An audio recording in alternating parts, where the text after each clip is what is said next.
জীবনটাকে বুঝতে হলে আপনাকে ৩টি জায়গায় যাওয়ার খুবই প্রয়োজন। প্রথম জায়গাটি হচ্ছে হাসপাতাল। হাসপাতালে গেলে আপনি বুঝতে পারবেন সুস্থতা আল্লাহর কত বড় নিয়ামত।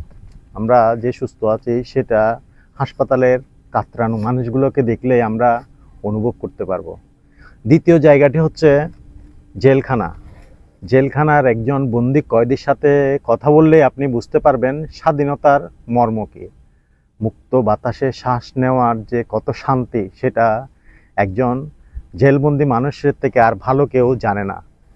তৃতীয় জায়গাটি হচ্ছে কবরস্থান।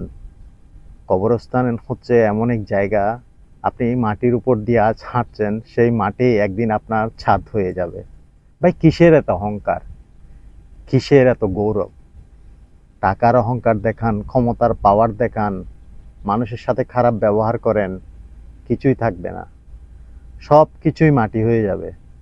শুধু আপনার সুন্দর ব্যবহারটাই থেকে যাবে। তাই মানুষের সাথে একটু ভালো ব্যবহার করার চেষ্টা করুন, মানুষকে সহযোগিতা করার চেষ্টা করুন। এগুলোই আপনার জীবনে অমূল্য সম্পদ হয়ে অমর হয়ে থাকবে।